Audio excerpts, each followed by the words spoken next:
Sure beats the alternative.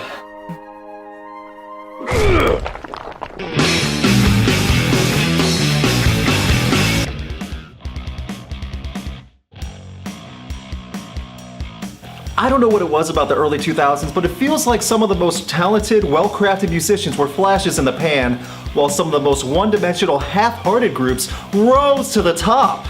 I think I have a theory though. It's because those crap bands, those, quote, musicians, knew the right people. Just like if you were friends with Oprah, you got your own TV show. Well, back at this time, if you were friends with Carson Daly, you were guaranteed radio play, TV time, and decent record sales. Carson Daly, for all the hope you've given music, you sure have some bad taste in rock music. Kid Rock's Ball with the Ball, Drowning Pool's Bodies, Blink-182's All the Small Things. What the heck? And in that same time period was a filthy, disgusting cesspool known as Puddle of Mud.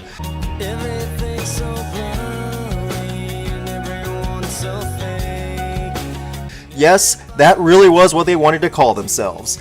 After their debut in 1997 that went unnoticed, the band got the attention of their future producer, Fred. Thanks again, Fred, for contributing so much to music. Puddle of Mud's demo found its way to Fred Durst, who absolutely loved it. He loved it so much, in fact, that even after the original Dirty lineup split, Fred brought in Wes Scantlin to LA in one of those days where he wasn't drunk or high to work with new people and make a new album. Well, I'm assuming he was sober. I mean, logically you have to be sober a few hours a week to function, right?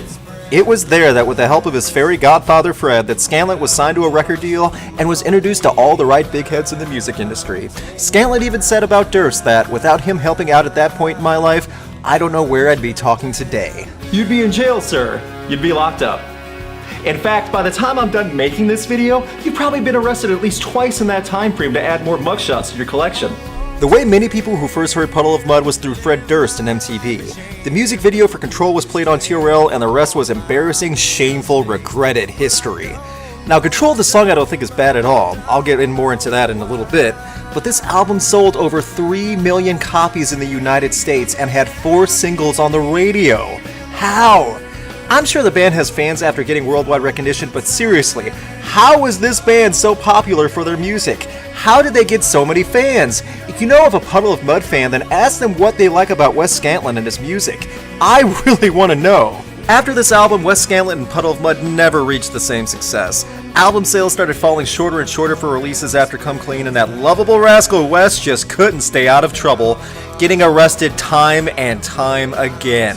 Why, just recently he was arrested twice in 2 different states for multiple charges in the same month, including a high-speed police chase of over 100 miles per hour, drug possession, refusing a field sobriety test, and 2 separate DUIs, with one of which blowing a .310 blood alcohol level. How is he still alive? You know, maybe my opinion's a little bit biased because he's associated with the Voldemort of nu metal. So let me call on someone else to see their opinion.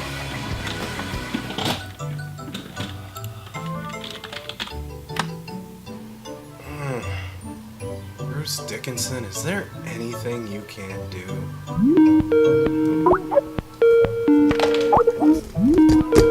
Yellow?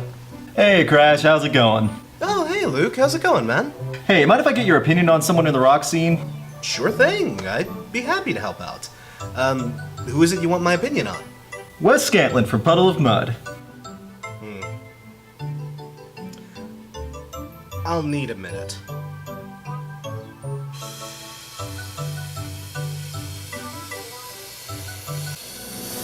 Wes Scantlin is one of the worst goddamn things to happen to rock since Axl Rose decided he had a sore throat in Montreal.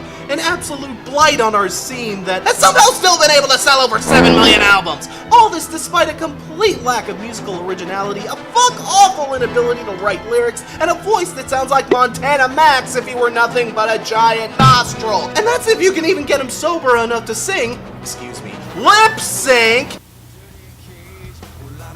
So it's not just me. So after years of declining interest, a criminal record a mile long, and a combination of either no showing concerts or flat out giving up halfway through because you don't care about the people who pay for tickets,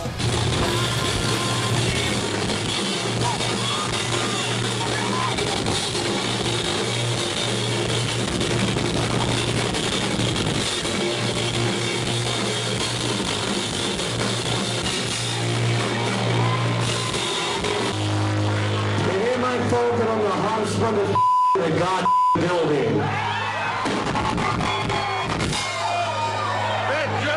Wes Scantlin isn't quite in his glory days anymore. However, that doesn't mean he still can't revel in his 3-time platinum album Come Clean. Yeah, the album with a song that repeats the words "She Hates Me" repeatedly sold over 3 million copies. To put this in perspective, Puddle of Mud's Come Clean sold just as many copies as Rage Against the Machine's The Battle of Los Angeles. I hope there's a lot of nightmares going on for the people right now that bought Puddle of Mud over Rage Against the Machine. I could go on and read the list of over a dozen arrests and list off onstage meltdowns and terrible interviews, but there's something much more concerning at the heart of all these problems, and it's the album that made him famous. So let's take a look track by track and listen to Come Clean by Puddle of Mud.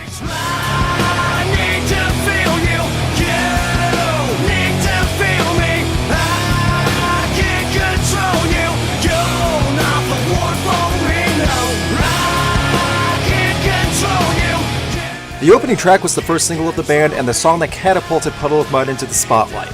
In all honesty, this song was the right choice to get the attention of rock fans, as the post-grunge era was just at its dying days and nu metal was on fire. For both good and bad reasons. The rhythm guitar is fluid and Scantlin's voice elevates at the right times here. He isn't as nasally and whiny when he sings. As nasally. Or at least not all the time. One thing I want to point out though is that it consistently present in Puddle of Mud songs, and especially on this album, is just how much lyrics and stanzas are repeated. Once you hear how many phrases are repeated over and over in every song, you realize it's not much writing as it is just filling out time. If that were the case, Lamb Chop would be the 21st century musical masterpiece for that song that never ends. I do stand by what I said earlier though, that this song was a good choice to highlight a new band to get national attention. It isn't difficult to listen to, it's easy to follow along with, the guitar rhythm and riffs work well, and the tracks elevate in energy at a good pace. While I make my point that this is an album worth regretting, I just want to start off with saying not every song is bad on this album. But most of them are, and here they're coming.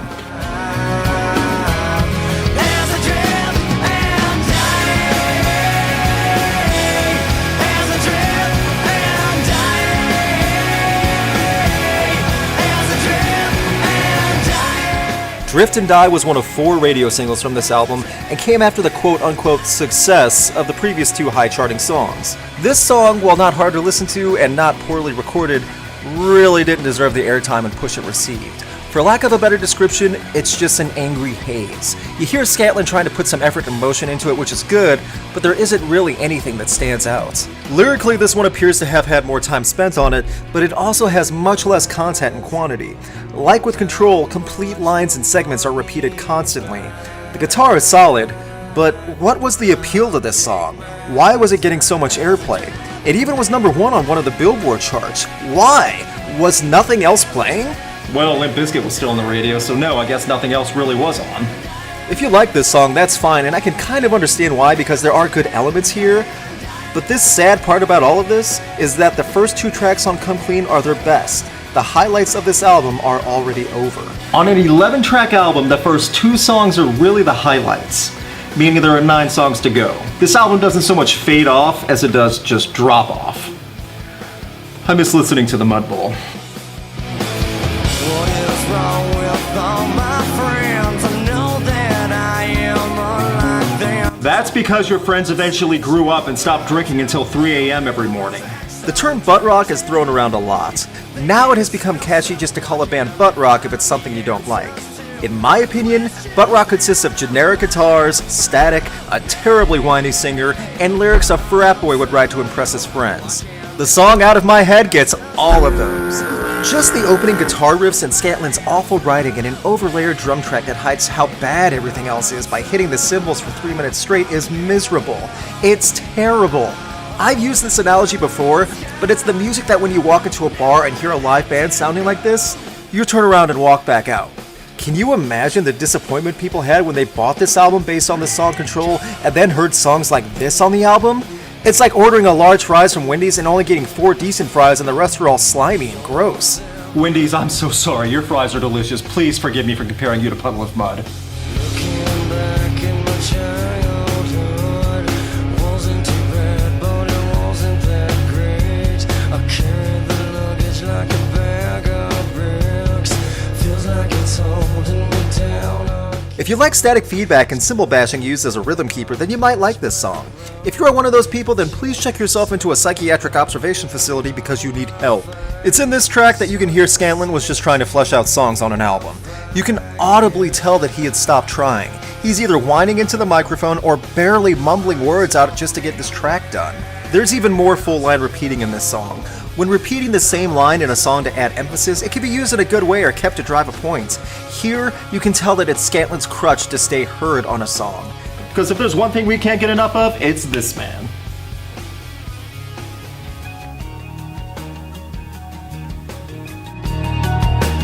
Everything's so blurry and everyone's so fake and everybody's empty and everything is so messed up, preoccupied with... This was Come Clean's second single, and it was all over rock radio as well as getting TV time. To address the positives, the fluid guitar chords and strumming feels very natural, and it's a unique sound, especially with the intro. The acoustic guitar strumming adds levels to the song without getting too loud to the chorus. On top of that, it has a serious message. It talks about divorce and the effects it can have on everyone involved. Everything gets blurry around such a negative environment. And now here's the joke you've all been waiting for. Everything's always so blurry because you're always intoxicated, Wes.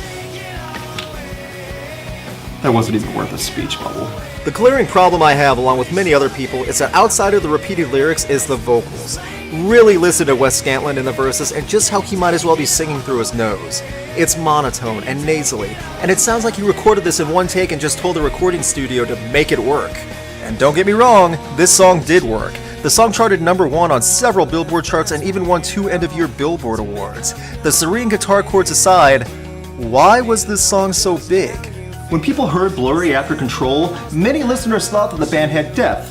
The Mud Puddle was deeper than they thought originally, and they can do more styles. But in reality, this is it. This is their best writing, their best music composure, everything. This is their limit. The song isn't bad, but it's not especially well written or memorable outside of the congested "everything's so blurry" lyric that just about everyone was monotonally singing after hearing it. Many of which were probably singing it better than Mr. .310. This was arguably the biggest song from the album and probably Wes Scantlin's career. Was it really that good? Well, to be fair, nothing else really defined them such as this song. She hates me. Oh no. Oh no. This song sucks, guys. Really. It had to have been written by a spoiled, angry 14-year-old whose mother took away his PlayStation. There is no other answer. There is zero possibility that a grown man, regardless of how drunk or high he was, could have written this schlock. Look at some of these, lyrics, and tell me they don't sound like spoiled little Wesley complaining about his mom or the girl that sits next to him in homeroom.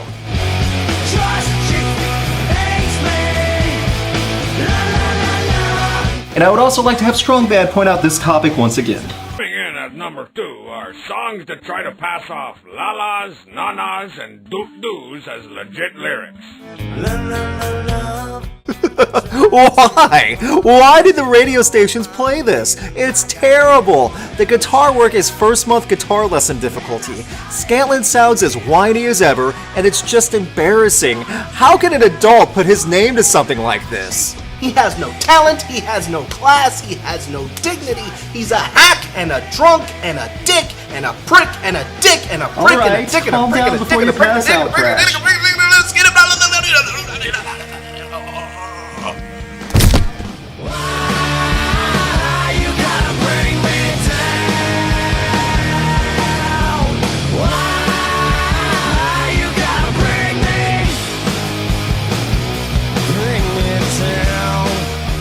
Well, if you couldn't get enough butt rock from the first half of this album, then here comes the song Bring Me Down. This track is a smelly enough butt in butt rock to make the band Buckcherry feel shame. Not only does the music sound trashy and cheap like butt rock bar music, but the lyrics now just get weird. Baby, Jesus never sleeps when you're being a sinner. Yeah, he'll eat you for dinner. So baby Jesus is gonna try to eat me? What Bible verse is this in? I'm not even sure what else to say at this point. The whiny chorus of Why You Gotta Bring Me Down starts to give you a headache after listening to it. Were they really in a real studio with professional sound engineers and everyone there all gave the thumbs up to this? This was what they thought would help?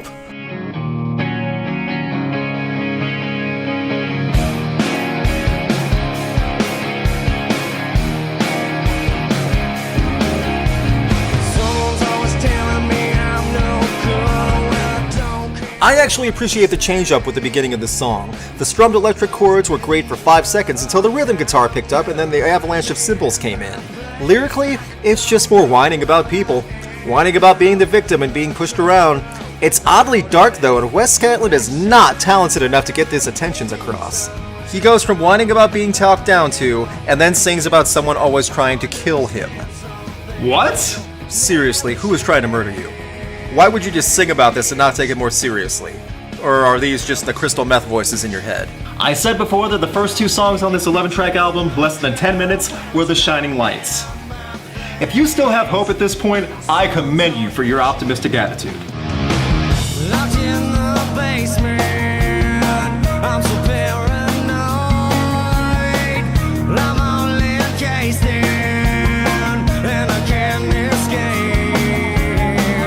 And when The guitar rhythm, drumming, and even Scantlin's vocals work a little better here. The build to the chorus feels a little more natural, but then the chorus starts and it's awful. It's a bunch of fake anger trying to sound angsty and upset. You can tell that in the whiny vocals and these trashy lyrics that they were running out of material. These songs, including this one, are about as deep as a kiddie pool. The first 30 seconds of this song are completely lost at just how whiny and awful Scantlin gets by the end. Whiny, nasally, bad lyrics. Now I get why Fred Durst loved this guy!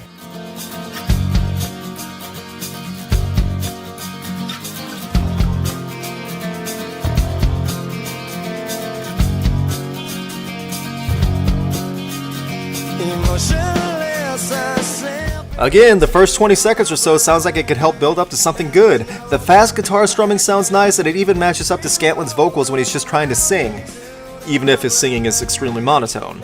With the chorus of this song hits though, it all just comes to a screeching halt.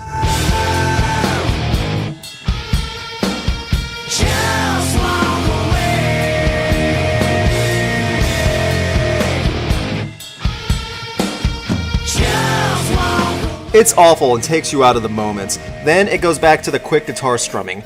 It's sad because this song feels like it could have been something, but they couldn't find a way to connect or bridge to a chorus if their lives depended on it. It's starting to feel like brainwashing. The repeated lyrics, the cymbal bashing over and over again. If it were sung by a better vocalist, it might have had me hooked, but come on, no one could listen to this guy and actually take him serious. what I feel is real. What I do, it's the truth. When I drink, I can't think. This song is recorded and mixed terribly. Maybe one of the worst I've ever heard on a big selling album. The terrible echo in the audio and awful bass makes it sound like they recorded this song in a sewer. But I have to say that the title of this track greatly embodies the ending to an album and what was given. This entire album can be summed up by butt rock filler to flesh out an album that supports 2 or 3 songs. I'm not counting She Hates Me because that song should never have existed. There are 2 things to take out of an album like Come Clean, regardless of whether you like 1 or 2 songs or not. First, just because a song has a memorable line or 2 does not mean it's worth remembering. Just because a lyric or line gets stuck in your head instantly does not make it a good song. If anything, that can happen with some of the most annoying songs on the planet. What Wes Scantlin's writing, or lack thereof, has done is just gotten a single line to stand out in a song and then flush out the rest with whatever drunken thought comes to mind. Second, just because someone famous approves of a new band or artist does not mean we should blindly throw money at them and just hope for the best. If someone is popular and constantly in the spotlight, that does not mean they are automatically right or have good taste, especially if you are 40 years old and singing a song about Nookie.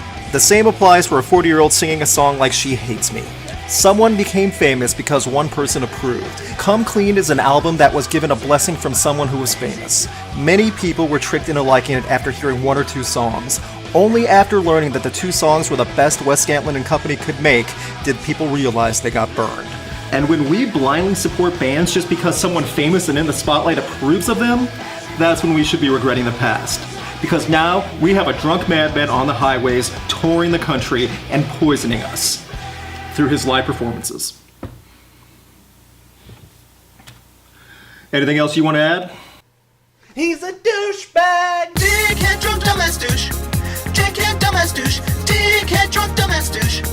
Dickhead, dumbass douche. Dickhead, drunk, dumbass douche. Dickhead, dumbass douche. Dickhead, drunk, dumbass douche. Dickhead, dumbass douche. Stupid drunk, dickhead, drunk, dumbass douche. Repeat after me. Wes Scantlin is a talentless SOB. Dickhead, dumbass douche. Hey guys, thank you for watching. This Regretting the Past episode was voted on by patrons of Patreon. If you'd like to help support Rocked on Patreon, you can check out the YouTube card or description link. Every dollar helps to make more of these videos possible. Please like, subscribe, and share this video out, and you can click the YouTube card for my last Regretting the Past, where some friends and I prove why the song Photograph is the worst thing ever.